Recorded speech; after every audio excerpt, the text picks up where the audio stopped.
श्रोता प्रेमियों, मैं राम सागर शास्त्री आप लोगों के समक्ष रखने जा रहा हूं एक प्रसंग राधा माधव। देखिए, वृंदावन के सन्निकट बरसाना ग्राम में श्री ब्रखवान जी निवास करते थे। कि बरसाना एक ग्राम है वृंदावन के पास, करते थे उस ग्राम में श्री ब्रखवान निवास। ब्रखवान जी की पत्नी का नाम कीर्ति था। जैसे नंद जी के यहाँ पर परम ब्रह्म ने अवतार लिया था, वैसे ही ब्रखवान के यहाँ शक्ति ने राधा के रूप में अवतार लिया था। जो आज ब्रज की गोपियां हैं, वे कभी जनकपुर की नारियां थीं। जो सीता जी की सहेलियां थीं, वे सब आज राधा जी की सहेलियां हैं। देखिए, जिस समय भगवान राम का जनकपुर में उमर कलेवा हो रहा था, उस समय जनकपुर की नारियों की भावना थी कि भगवान राम मेरे साथ हास विलास करें। मर्यादा पुरुषोत्तम राम ने उनकी भावना देखकर कहा कि इस जन्म में राम मर्यादा पुरुषोत्तम बनकर आया है, इसलिए हास विलास का अधिकारी नहीं है। जब मैं द्वापर में कृष्ण बनकर आऊंगा, तब तुम्हारी यह अभिलाषा पूर्ण करूंगा। वही जनकपुर की नारियां ब्रज में गोपी के रूप में अवतरित हुई तथा उद्गीता, सुगीता, कलगीता, कलकंठिका और विपंची आदि श्रुतियों ने गोपियों के रूप में अवतार लिया। इसके अतिरिक्त मिथिला, कौशल, अयोध्या, पुलिंद, श्वेतद्वीप, वैकुंठ आदि की गोपियों के अनेक यूथ थे। पद्म पुराण के अनुसार अनेक ऋषि तपस्या करने के बाद गोपी बने, जिनमें उग्र तपा, सत्य तपा, हरिधामा, जावाली तथा कुशध्वज ऋषि के पुत्र सुचिश्रवा और स्वर्णदेव आदि गोपी के रूप में उत्पन्न हुए। जो भी हो, भगवान कृष्ण और राधा बचपन में साथ साथ खेला करते थे। एक दिन कृष्ण राधा को अपने घर लाकर मैया यशोदा से बोले, मैया, आज जब मैं ग्वाल वालों के साथ यमुना के तट पर खेलने गया तो ग्वाल वाल मुझे छोड़कर चले आए। ये भोली वाली लड़की यमुना में पानी भरने आई, इसने मुझे रास्ता बताया, तब से मैं इसे जानता हूं। आज मैया यशोदा बड़ी प्रसन्न हुई। उन्होंने राधा और कृष्ण दोनों को गोद में बैठा लिया। दोनों का मुख चुंबन कर विचार करने लगी, इन दोनों की कितनी सुंदर जोड़ी है। अगर कृष्ण पर कामदेव बलिहार है तो राधा पर रति बलिहार है। कि रचना रच जाए विधाता की, इस जोड़ी पर बलिहारी हो। ऐसे मनमोहन सोहन की, दुल्हन राधा सुकुमारी हो। विधाता की अगर मर्जी हो जाए तो राधा और कृष्ण का विवाह हो जाए। यशोदा ने राधा से कहा, बेटी तुम्हारा क्या नाम है, किसकी पुत्री हो? राधा ने कहा, मैया मैं ब्रखवान की पुत्री हूँ जो बरसाने में रहते हैं। मेरी माता का नाम कीर्ति है और मुझे राधा कहते हैं। यशोदा ने कहा, बेटा अब घर जाओ, काफी देर हो चुकी है, अपनी माता से हमारी भेंट कहना और कृष्ण के साथ या वैसे ही यहाँ आती जाती रहना। कृष्ण से कहा, जाओ कृष्ण राधा को बरसाने तक भेजाओ। आज कृष्ण राधा के साथ बरसाने में पहुंचे। कीर्ति कृष्ण को देखकर बड़ी प्रसन्न हुई, विचार करने लगी, अगर कृष्ण नगीना है तो मेरी बेटी मुद्रिका है। हे यशोदा, मेरी गोद पुत्र से खाली है और तेरी गोद पुत्री से खाली है। यदि राधा और कृष्ण का विवाह हो जाए तो दोनों की कमी पूरी हो जाएगी। आज कृष्ण वृंदावन में लौट आए। यद्यपि उन्हें सभी से प्रेम था, परंतु राधा से कुछ विशेष प्रेम था। एक दिन फिर कृष्ण राधा को लेकर घर पहुंचे। अचानक आकाश में बादल गिराए और अंधेरा हो गया। किते ही चाण झोंकी आए घनकारा, आनंद दीख जब अति अंधियारा। अंधेरा देखकर बाबा नंद ने कहा, कृष्ण जाओ राधा को बरसाने में छोड़ कर आओ। राधा ने कृष्ण का हाथ पकड़ लिया और दोनों बरसाने की तरफ चल पड़े। कि कर गई चलत भई धरि धीरा, अवाए दो यमुना के तीरा। अब तो दोनों लोग यमुना के किनारे पहुंचे। वहां माया की प्रभुता से एक मणिमय पलंग दिखाई पड़ा। आज भगवान कृष्ण तरुण होकर राधा सहित उस पलंग पर बैठ गए। तभी स्वयंभू मनु विवाह की समस्त सामग्री लेकर आए। मंडप सजाया गया। अब तो वेद रीति से दोनों का विवाह होने लगा। सुर सुंदरियां गीत गाने लगी कि विधिवत ब्याह हो न अब लागा, अवगा वही सुरी सहित अनुरागा। ब्रह्मा जी ने कन्यादान किया, भगवान कृष्ण ने सादर स्वीकार किया कि कन्यादान विधाता दीना और विधिवत कृष्ण चंद्र सोलीना। विवाह के बाद सभी देवी देवताओं ने भूमि का भार हरण करने की प्रार्थना की। इसके पश्चात बाल रूप धारण करके दोनों अपने अपने घर आए। एक दिन राधा गाय का दोहन कर रही थी। अचानक उधर से कृष्ण आ गए।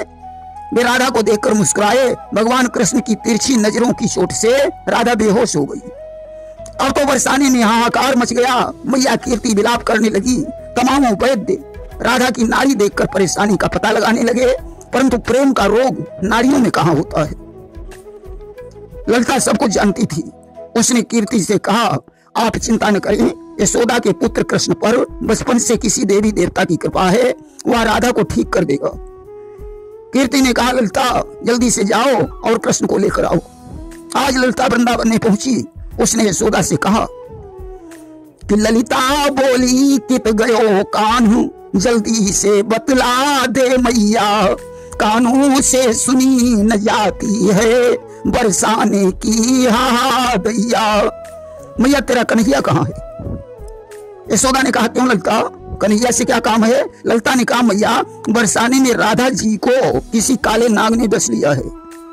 तब से राधा ने अपनी आंखें नहीं खोली, न कुछ बोलती है। तुम्हारा कन्हैया ही राधा को ठीक कर सकता है, क्योंकि उस पर बचपन से किसी देवी देवता की कृपा है। तब तक कृष्ण भी आ गए। उन्होंने यशोदा से कहा कि हरि बोले मैया आज्ञा दे तो मोहन मधुबन जाएगा। हाँ इतना मुझे भरोसा है, जड़ से न जहर रह पाएगा। मैया मुझे आज्ञा दो, मैं राधा को बिल्कुल ठीक कर दूंगा। आज तो आज वैद्य बनकर कृष्ण बरसाने में पहुंचे। उन्होंने सभी लोगों को अलग कर दिया, उल्टा सीधा मंत्र पढ़ा। काली कंकाली भद्रकाली महाकाली करने कराली, काली प्याली चढ़ाऊं तो ही बीड़ा बतासा लौंग नारियल धराऊं, थान विष को उतार रहा पृथ्वी पे जीव सोए। काले के काटे का काला उतारे जहर, आया हूं हरने विष जाने न विष धर्मोई। है भक्ति काले की और शक्ति काली की, सारी व्यथा लाली की क्षण में छू मंत्र होई। आज मंत्र पढ़कर जो राधा के कान में जोर से राधा कहा, आज उसने दोनों आंखें खोल दी कि ज्यों ही प्रभु ने जोर से राधा कहा पुकार, प्रेम विरहणी ने दिए दोनों नयन उघार। भगवान ने राधा से पूछा, क्या हालत है? राधा ने कहा, तुम ही समझ सकते हो। भगवान ने कहा, दर्द कहाँ है? राधा ने कहा, तुम स्वयं जान सकते हो। भगवान ने कहा, राधा इसका क्या मतलब है? राधा ने कहा, तुम स्वयं जान सकते हो। भगवान ने गले से वनमाला उतारी और राधा के गले में डाल दी। ललिता को बुलाया और कहा, लो अपनी सखी को संभालो, बंसी बट और यमुना तट की शीतल छाया में राधा को टहलाना। फिर भी यदि मेरी आवश्यकता पड़े तो मुझे संदेश भेजकर बुला लेना। इतना कहकर कृष्ण वहां से वापस चले आए। अब तो प्रातः काल राधा कृष्ण को मिली। भगवान ने कहा, राधे मैं जानता हूं तुम परम तपस्वी हो, फिर ऐसा नाटक बनाने की क्या जरूरत थी?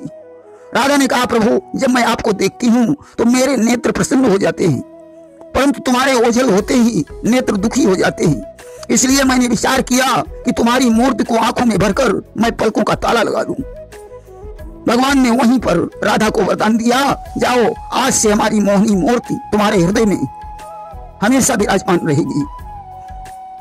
देखिए एक रोज की बात है, भगवान ने ग्वाल मंडल से कहा कि मैं यह नहीं चाहता हूं कि हमारे यहाँ का दूध दही मथुरा में बेचा जाए, इसलिए हम लोग ऐसा नहीं होने देंगे। आज ग्वाल वालों के सहित भगवान ने मथुरा जाने वाली गोपियों का रास्ता रोक कर कहा कि प्रभु राह रोक कर बोल उठे, पालन कर्तव्य किए जाओ। अब हम इस वन के राजा हैं, गोरस का दान दिए जाओ। गोपियों अब मैं इस वन का राजा हूं, मुझे गोरस का दान दो। ललिता ने कहा, कन्हैया मेरी रास्ता छोड़ो, तुम्हारे इस राजापन का हमारे ऊपर कोई असर नहीं पड़ेगा। भगवान ने ग्वाल वालों को बुलाकर गोपियों की मटकियां फोड़ डाली। अब तो दही मही की कीच हो गई। कंस के गुप्तचरों ने दौड़कर कंस को सूचना दी। सुनकर कंस भयभीत हो गया। दूसरे दिन गोपियां स्वयं भगवान को बुलाकर माखन खिलाने लगी और सुना राधिका ने जहां माखन प्रभु का हाल, नंद महर के द्वार पर पहुंची प्रातः काल। अब तो राधा ने जो ये समाचार सुना, उसने सर पर माखन की मटकी रखी और नंद जी के द्वार पर प्रातः काल ही पहुंच गई। आवाज लगाई कि दहिया मेरा है मजेदार, मैं लाई हूं दहिया तेरे दुआरे। ले लो बिहारी नंदलाल, मैं लाई हूं दहिया तेरे दुआरे। कोरी मलैया में मैंने दहिया जमायो, और देखो है कैसा लच्छेदार, मैं लाई हूं दहिया तेरे दुआरे। अब तो जब कृष्ण नहीं मिले तो गोपियों से पूछने लगी, क्या तुमने मेरे कन्हैया को देखा है? गोपियां आज ठिठोली करने लगी। अब तो ढूंढते ढूंढते बेचारी थक गई। आज थक कर कहने लगी कि घनश्याम तुम्हें ढूंढने जाऊं कहां कहां, कोई नहीं बताता ढूंढूं कहां कहां। या प्रेम की दीवानी बेचैन हो रही, मालूम नहीं ठिकाना पाऊं कहां कहां। घनश्याम तुम्हें ढूंढने जाऊं कहां कहां। तब तक एक गोपी ने कहा, जाओ बंसी बट पर कृष्ण तुम्हें मिल जाएंगे। आज बंसी बट पर कृष्ण को देखकर राधिका बड़ी प्रसन्न हुई। कृष्ण ने कहा, राधा तुम्हें यह वेश बनाने की क्या जरूरत थी? अरे कृष्ण तो वैसे भी तुम्हारा गुलाम है। इस सुन बरसाने वारी गुलाम तेरो बनवारी, सुन बरसाने वारी गुलाम तेरो बनवारी। चंद्रानन पे बड़ी बड़ी अखियां और लट लट के घुंघराली, गुलाम तेरो बनवारी, सुन बरसाने वारी। आज बड़े प्रेम से राधा और कृष्ण का मिलन हुआ। प्रेम से बोलिए वृंदावन बिहारी लाल की जय।